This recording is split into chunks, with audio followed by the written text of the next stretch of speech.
আমার মনে হয় এই রেসিপিটা যদি আপনারা বাসায় একবার ট্রাই করেন, আপনাদের বারবার খেতে ইচ্ছা করবে। এটা একটা আলু চিকেন মিক্স চপ। চলুন তাহলে শুরু করি। এখানে সিদ্ধ করে রাখা আলু এবং চিকেন আছে।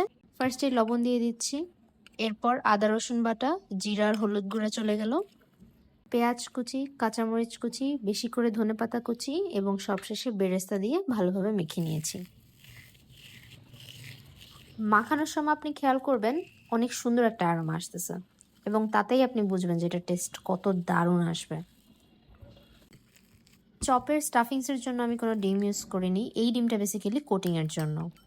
অল্প পরিমাণ লবণ দিয়ে ডিমটা ফেটে নিয়েছি। এই কাজটা ভালোভাবে করতে হবে। হাতে সামান্য তেল মেখে চপের জন্য শেপ করে নিয়েছি। ওভাল, রাউন্ড, যে যেমন শেপ ইচ্ছা করে নিতে পারেন। আমি ওভাল শেপ করেছি। কোটিংয়ের জন্য 3টা লেয়ার। ফার্স্ট ময়দা, সেকেন্ড হচ্ছে ফেটানো ডিমে, অ্যান্ড থার্ড হচ্ছে ব্রেড ক্রামস। ব্রেড ক্রামসের জন্য জিনিসটা ক্রিস্পি হবে, ভিতরে ময়েস্ট স্টাফিং অ্যান্ড বাইরে ক্রিস্পি লেয়ার। আমি এভাবে বাকিগুলোও করে নিচ্ছি।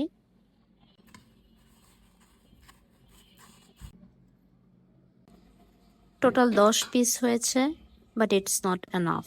টেস্ট অনুযায়ী 10 পিসে আমার মন ভরে নাই। এরপর গরম ডুবানো তেলে চপগুলোকে ভেজে নিয়েছি। এটা বানাতে একদমই সময় লাগে না। আমি ইফতারির আগে 5টায় বানাতে বসেছি। 5:40-র মধ্যে পুরো আইটেমটা একদম কমপ্লিটলি ডান হয়ে যায়।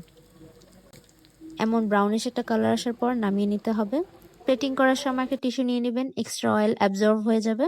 ব্যাস, ডান। ইজি একটা রেসিপি। ইফতারে আপনারা এটি ট্রাই করতে পারেন এবং কেমন হয়েছে সেটা আমাকে জানাবেন। আসসালামু আলাইকুম।